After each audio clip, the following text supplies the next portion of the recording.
Hello friends, welcome back to our channel moms daily. ഇന്ന് ഞാൻ വന്നിരിക്കുന്നത് വഴുതനങ്ങ കൊണ്ടിട്ടുള്ള ഒരു അടിപൊളി തോരനോ അല്ലെങ്കിൽ ഒരു മെഴുക്ക് പുരട്ടി എന്നൊക്കെ പറയാം.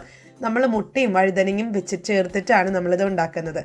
ഈ ഒരു കറി മാത്രം മതി, അല്ലെങ്കിൽ ഈ ഒരു തോരൻ അല്ലെങ്കിൽ ഈ ഒരു മെഴുക്ക് പുരട്ടി മാത്രം മതി നമുക്ക് ചോറിന് ഉണ്ണാൻ വേണ്ടിയിട്ട്. വേറെ ഒന്നും തന്നെ വേണ്ട, അത്രയും സ്വാദാണ്. എല്ലാവരും ഒരു തവണ ഈ വഴുതനങ്ങ ഇഷ്ടമില്ലാത്തവർ പോലും തീർച്ചയായിട്ടും കഴിക്കുന്ന ഒരു റെസിപ്പിയാണ്. നമുക്ക് നോക്കാം.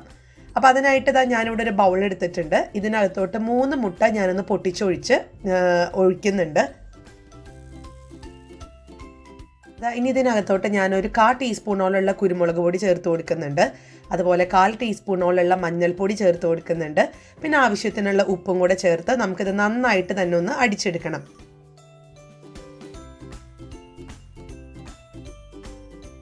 മുട്ടപ്പോട് അടിച്ചെടുത്ത് വന്നിട്ടുണ്ട്. അപ്പോൾ നമുക്ക് നോക്കാം. ഞാൻ ഒരു പാൻ അടുപ്പത്ത് വെച്ചിട്ടുണ്ട്. ഇതിനകത്തോട്ട് 1 ടേബിൾ സ്പൂണോളം വെളിച്ചെണ്ണയാണ് ചേർത്ത് കൊടുത്തിരിക്കുന്നത്. നാടൻ ഭക്ഷണങ്ങൾക്കൊക്കെ എപ്പോഴും വെളിച്ചെണ്ണയാണ് നല്ലത് കേട്ടോ.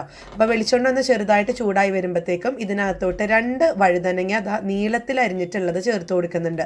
ഞാനെടുത്ത വഴുതനങ്ങ ഒത്തിരി വലുതൊന്നുമല്ല, ഒരു സാധാ വലിപ്പമുള്ള ഒരു മീഡിയം സൈസ്ഡ് ആയിട്ടുള്ള വഴുതനങ്ങയായിരുന്നു. അപ്പോൾ അത് 2 എണ്ണം എടുത്തിട്ട് ഇതേപോലെ നീളത്തിലോ അല്ലെങ്കിൽ ചെറുതായിട്ടാണെങ്കിൽ നിങ്ങൾക്ക് അരിയാം. ഞാനിവിടെ നീളത്തിൽ അരിഞ്ഞൊന്നേ ഉള്ളൂ.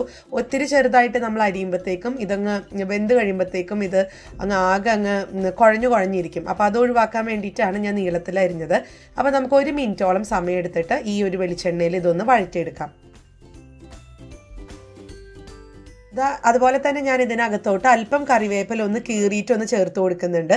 എങ്കിലാണ് ആ കറിവേപ്പിലയും വഴുതനങ്ങയൊക്കെ കൂടെ ഒരു ഈ കറിവേപ്പിലയുടെ ഫ്ലേവർ ഈ വഴുതനങ്ങയിൽ ഒന്ന് ഇറങ്ങി വരത്തുള്ളൂ.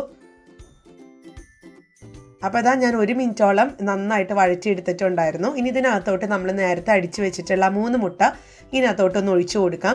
എന്നിട്ട് നമുക്കിതൊന്ന് മുട്ട ചിക്കി പൊരിക്കുന്നത് പോലെ തന്നെയാണ്. ഇങ്ങനെ നമ്മൾ ഒഴിക്കുമ്പോഴത്തേക്കും നമ്മുടെ ഈ വഴുതനങ്ങയിൽ ചെറുതായിട്ട് മുട്ടയുടെ ഒരു കോട്ടിംഗ് ഒക്കെ വരും. അപ്പോൾ അതിന് വേണ്ടിയിട്ടാണ് ഞാൻ ഇങ്ങനെ ഒഴിച്ചിട്ടുള്ളത്. ഇനിയിപ്പോൾ ഇങ്ങനെ നിങ്ങൾക്ക് ഇഷ്ടമില്ല എന്നുണ്ടെങ്കിൽ ഇത് സെപ്പറേറ്റ് ആയിട്ട് തന്നെ വഴറ്റി ആദ്യം നമ്മൾ ഈ ഒരു വഴുതനങ്ങ വഴറ്റിയിട്ട് മാറ്റി വയ്ക്കാം. അതിനുശേഷം ഇതേ പാത്രത്തിൽ തന്നെ മുട്ട നമുക്കൊന്ന് ചിക്കി പൊരിക്കാം. അങ്ങനെയും ചെയ്യാം കേട്ടോ. പക്ഷേ ഇങ്ങനെ ഒന്ന് ട്രൈ ചെയ്ത് നോക്കുക. ഇങ്ങനെ ചെയ്യുമ്പോഴത്തേക്കും ആ ഒരു വഴുതനങ്ങ ഞാൻ പറഞ്ഞ പോലെ ഒരു കോട്ടിംഗ് ഒക്കെ വന്ന് നല്ലൊരു സ്വാദ് ഉണ്ടാവും. അപ്പോൾ ഞാൻ ഈ മുട്ട ഒന്ന് നന്നായിട്ടൊന്ന് കുത്തി പൊരിച്ചെടുത്തിട്ട് വരാം. അപ്പോൾ ഇവിടെ ഈ ഒരു മുട്ടയൊക്കെ നന്നായിട്ട് ഫ്രൈ ആയിട്ട് വന്നിട്ടുണ്ട്. നമുക്കിനി ഇതൊരു പാത്രത്തിനകത്തോട്ടൊന്ന് മാറ്റി വയ്ക്കാം. അപ്പോൾ ഇനി ഞാൻ ബാക്കിയുള്ള കാര്യങ്ങളെല്ലാം ഈ ഒരു പാത്രത്തിൽ തന്നെയാണ് ചെയ്യുന്നത്. അപ്പോൾ അതേ പാത്രത്തിൽ തന്നെ ഞാനൊരു 1.5 ടേബിൾ സ്പൂണോളം വെളിച്ചെണ്ണ ഒഴിച്ചിട്ടുണ്ട്. അപ്പോൾ വെളിച്ചെണ്ണ ഒന്ന് ചൂടായി വരുമ്പോഴത്തേക്കും നമുക്കിതിനകത്തോട്ട് കടുക് ഇഷ്ടമുള്ളവർക്ക് ഒരു 1/4 ടീസ്പൂൺ കടുക് ചേർക്കാം. ഞാനിവിടെ കടുകിന് പകരം നല്ല ജീരകമാണ് ചേർത്ത് കൊടുക്കുന്നത്. ഒരു 1/4 ടീസ്പൂൺ നല്ല ജീരകം ചേർത്ത് കൊടുത്തിട്ടുണ്ട്. അതുപോലെ ഒരു 2 പച്ചമുളക് നടുവേ കീറിയത് ചേർത്ത് കൊടുത്തിട്ടുണ്ട്. അല്പം കറിവേപ്പിലയും കൂടെ ചേർത്ത് കൊടുത്തിട്ട് നമുക്കിതൊന്ന് ഇളക്കിയെടുക്കാം.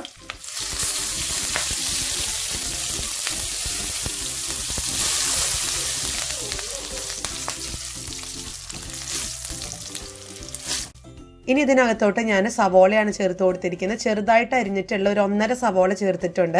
നിങ്ങൾക്കിനി അല്പം ഒരു അത്യാവശ്യം നന്നായിട്ട് തന്നെ ഗ്രേവി വേണമെന്നുണ്ടെങ്കിൽ ഒരു 2 സവോള ചേർത്ത് കൊടുക്കാം. ഇനി ഇതിനകത്തോട്ട് ഞാനൊരു 1/2 ടീസ്പൂണോളം ഇഞ്ചി ചെറുതായിട്ട് അരിഞ്ഞത് അല്ലെങ്കിൽ നിങ്ങൾക്ക് ചതച്ചതാണെങ്കിലും ചേർത്ത് കൊടുക്കാം. ഞാൻ ഇതിനകത്ത് വെളുത്തുള്ളി ചേർക്കുന്നേ ഇല്ല, ഇഞ്ചി മാത്രമാണ് ഒരു ഫ്ലേവറിന് ചേർത്ത് കൊടുക്കുന്നത്. അപ്പോൾ ഇനി നമുക്കിത് 1 മിനിറ്റോളം നന്നായിട്ട് ഒന്ന് ഇളക്കി കൊടുക്കണം. നമുക്ക് ഈ സവോള ചെറുതായിട്ടൊന്ന് സോഫ്റ്റ് ആയാൽ മാത്രം മതി, അല്ലാതെ ഒത്തിരി അങ്ങ് പോകേണ്ട കാര്യമില്ല.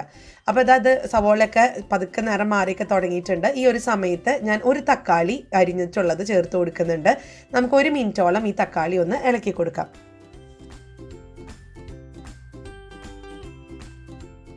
അപ്പോൾ ഇവിടെ തക്കാളിയൊക്കെ നന്നായിട്ടൊക്കെ ഒന്ന് സോഫ്റ്റായിട്ട് വന്നിട്ടുണ്ട്. ഇനി ഇതിനകത്തോട്ട് നമുക്ക് മസാലപ്പൊടികൾ ചേർത്ത് കൊടുക്കണം. ഞാൻ ആദ്യം ചേർക്കുന്നത് ഒരു 1/4 ടീസ്പൂണോളം മഞ്ഞൾപ്പൊടിയാണ്. അടുത്ത് ചേർത്ത് കൊടുക്കുന്നത് കശ്മീരി ചില്ലി പൗഡർ, ഒരു 3/4 ടീസ്പൂണോളം കശ്മീരി ചില്ലി പൗഡറും അതുപോലെ ഒരു 1/4 ടീസ്പൂണോളം കുരുമുളക് പൊടിയും. കുരുമുളക് പൊടി ചേർക്കുമ്പോൾ ശ്രദ്ധിക്കുക, നമ്മൾ മുൻപേ തന്നെ മുട്ടയിൽ ചേർത്തിട്ടുണ്ട് കേട്ടോ. പിന്നെ ചേർത്തിട്ടുള്ളത് ഒരു 1/2 ടീസ്പൂണോളം മല്ലിപ്പൊടി ചേർത്തിട്ടുണ്ട്. നിങ്ങൾക്ക് ഗരം മസാലയുടെ ഫ്ലേവർ ഇഷ്ടമാണെന്നുണ്ടെങ്കിൽ ഒരു 1/2 ടീസ്പൂൺ ഗരം മസാലയും ചേർത്ത് കൊടുക്കാം. ഇനി നമുക്കിത് ഈ ഒരു മസാലയുടെ പച്ചമണം മാറുന്നത് വരെ ഒന്ന് ഇളക്കി കൊടുക്കണം. പിന്നെ ഈ പൊടികളൊക്കെ ചേർക്കുമ്പോൾ എപ്പോഴും ലോ ഫ്ലെയിമിൽ തന്നെ ഇട്ടിട്ട് പൊടികൾ ചേർക്കാൻ നോക്കുക. അല്ലാന്നുണ്ടെങ്കിൽ ഈ ഒരു പെട്ടെന്ന് തന്നെ പുക ആളും, ഒരു പെട്ടെന്ന് കരിയും ചെയ്യും. അപ്പോൾ അതുകൊണ്ട് ഞാൻ ലോ ഫ്ലെയിമിൽ ഇട്ടിട്ട് ഇതിൻ്റെ ഒരു പച്ചമണം മാറുന്നത് വരെ ഒന്ന് ഇളക്കിയെടുത്തിട്ട് വരാം. നമ്മൾ ഇതുവരെ ഇതിനകത്ത് ഉപ്പ് ഇട്ടിട്ടില്ലായിരുന്നു. അപ്പോൾ ഞാൻ അല്പം ഉപ്പ് ചേർക്കുന്നുണ്ട്. ഉപ്പ് ചേർക്കുമ്പോഴും ശ്രദ്ധിക്കുക, നമ്മൾ ഈ ഒരു വഴുതനങ്ങയ്ക്കകത്തും അതുപോലെ തന്നെ ആ ഒരു മുട്ടയ്ക്കകത്തൊക്കെ ആവശ്യത്തിനുള്ള ഉപ്പ് ചേർത്തിട്ടുള്ളതാണ്. അപ്പോൾ അത് മനസ്സിൽ കണ്ടിട്ട് വേണം ഇവിടെ ഉപ്പ് ചേർക്കാനായിട്ട്. അപ്പോൾ ഇതാ ഞാൻ ഈ മസാല ഒന്നും കൂടി ഒന്ന് സോഫ്റ്റ് ആവുന്നത് വരെ ഒന്ന് ഇളക്കുന്നുണ്ട്. അപ്പോൾ അതാ മസാലയൊക്കെ നന്നായിട്ട് സോഫ്റ്റായി വന്നിട്ടുണ്ട്. ഇനി ഇതിനകത്തോട്ട് നമ്മൾ നേരത്തെ പൊരിച്ച് വെച്ചിട്ടുള്ള ഒന്ന് ഫ്രൈ ചെയ്ത് വെച്ചിട്ടുള്ള മുട്ടയും വഴുതനങ്ങയുടെ മിക്സും കൂടെ ചേർത്ത് കൊടുത്ത് നന്നായിട്ട് തന്നെ ഒന്ന് മിക്സ് ചെയ്തെടുക്കണം. ഇനി നമുക്ക് ഈ വഴുതനങ്ങ നമ്മൾ ഒന്ന് ഫ്രൈ ചെയ്തിട്ടുള്ളതാണ് എങ്കിൽ പോലും നമുക്ക് ഒന്നും കൂടി അതൊന്ന് വേവിച്ചെടുക്കണം. അപ്പോൾ അതിനായിട്ട് നമ്മൾ വെള്ളം ഒഴിച്ചു കൊടുക്കല്ല ചെയ്യുന്നത്, വെള്ളം ഞാനൊന്ന് തളിച്ചു കൊടുക്കുകയാണ് ചെയ്യുന്നത്. നമ്മൾ വെള്ളം ഒഴിച്ചു കൊടുത്തു കഴിഞ്ഞാൽ ഇത് പെട്ടെന്ന് അങ്ങ് കുഴഞ്ഞങ്ങ് പോവും. അപ്പോൾ അത് ഒഴിവാക്കാനായിട്ട് അല്പം വെള്ളം കയ്യിലെടുക്കുക, ആവശ്യത്തിനനുസരിച്ച് ഒന്ന് തളിച്ചു കൊടുക്കുക. അപ്പോൾ വെള്ളം തളിച്ചതിന് ശേഷം ഒന്നും കൂടി ഒന്ന് മിക്സ് ചെയ്തിട്ട് നമുക്കിതൊന്ന് മൂടി വെച്ച്, ഒത്തിരി നേരം ഒന്നും വെക്കേണ്ട, ഒരു മിനിറ്റ് 1.5 മിനിറ്റ് മാക്സിമം മതിയാവും. ഇത് പെട്ടെന്ന് തന്നെ വഴുതനങ്ങ വെന്ത് കിട്ടും. അപ്പോൾ അതാ ഞാനൊന്ന് മൂടി വെച്ചിട്ടുണ്ട്. അപ്പോൾ മൂടി വെച്ചിട്ടുണ്ടെങ്കിൽ പോലും നമുക്ക് ഇടയ്ക്കിടയ്ക്ക് ഇതൊന്ന് ഇളക്കി കൊടുത്തുകൊണ്ടേ ഇരിക്കണം, അല്ലെങ്കിൽ പെട്ടെന്ന് അത് അടി പിടിക്കും കേട്ടോ.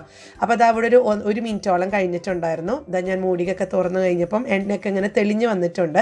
അപ്പോൾ ഞാൻ ഒന്നും കൂടെ ഒന്ന് ഇളക്കി കൊടുക്കുന്നുണ്ട്. അതിനിടയ്ക്ക് ഞാൻ ഒന്ന് തുറന്ന് നോക്കി അല്പം കൂടെ വെള്ളം തളിച്ചു കൊടുത്തായിരുന്നു കേട്ടോ. അപ്പോൾ അതിൻ്റെ വീഡിയോ ഇതിനകത്ത് പെട്ടിട്ടില്ല. അപ്പോൾ ഇതാ ഇനി നമുക്ക് ഇതിനകത്ത് ഉപ്പും കാര്യങ്ങളൊക്കെ നോക്കാം. ഞാൻ നോക്കിക്കഴിഞ്ഞപ്പം ഉപ്പും കാര്യങ്ങളൊക്കെ കറക്റ്റായിരുന്നു. അപ്പോൾ അതുകൊണ്ട് ചേർക്കേണ്ട വന്നിട്ടില്ല. പിന്നെ നിങ്ങൾക്കത് ഈ ഒരു പരുവത്തിന് മാറ്റണം എന്നുണ്ടെങ്കിൽ നിർത്തണം എന്നുണ്ടെങ്കിൽ ഈ ഒരു പരുവത്തിന് നിർത്താം. ഞാൻ കുറച്ചും കൂടെ ഇതൊന്ന് ഡ്രൈ ആക്കുന്നുണ്ട്. അപ്പോൾ ഞാനൊരു 1/2 മിനിറ്റും കൂടെ ഞാനിതുപോലെ ഒന്ന് ഇളക്കി കൊടുക്കുന്നുണ്ട്. അപ്പോൾ നിങ്ങൾക്ക് കാണാം വഴുതനങ്ങയൊക്കെ നന്നായി വെന്ത് വന്നിട്ടുണ്ട് കേട്ടോ. അപ്പോൾ ഇതാ ഒരു 1/2 മിനിറ്റും കൂടെ ഞാനൊന്ന് ഇളക്കി കൊടുത്തിട്ടുണ്ടായിരുന്നു. നമ്മുടെ ഒരു വഴുതനങ്ങ തോരനോ അങ്ങനെയൊക്കെ പറയാം. നിങ്ങൾക്ക് അതുപോലെ തേങ്ങ ഇഷ്ടമാണെന്നുണ്ടെങ്കിൽ ചെരുവിയ തേങ്ങ അല്പം ചേർത്ത് കൊടുക്കുക, അല്ലെങ്കിൽ തേങ്ങ കൊത്താണെങ്കിലും ചേർത്ത് കൊടുക്കാം. അതൊക്കെ എക്സ്ട്രാ ഫ്ലേവറാണ്. അപ്പോൾ എല്ലാവരും ട്രൈ ചെയ്ത് നോക്കുക. എന്നിട്ട് ഇഷ്ടപ്പെടുവാണെന്നുണ്ടെങ്കിൽ ലൈക്ക് ചെയ്യാനും ഷെയർ ചെയ്യാനും കമൻറ്റ് ചെയ്യാനും ഒന്നും മറക്കരുത്. അപ്പോൾ നമ്മുടെ ഈ ചാനൽ നിങ്ങൾ ആദ്യമായിട്ടാണ് കാണുന്നതെങ്കിൽ സബ്സ്ക്രൈബ് ചെയ്യാനും മറക്കരുത് കേട്ടോ. അപ്പോൾ അടുത്തൊരു വീഡിയോ ആയിട്ട് ഉടനെ കാണാം. അൻറ്റിൽ ദെൻ ബൈ.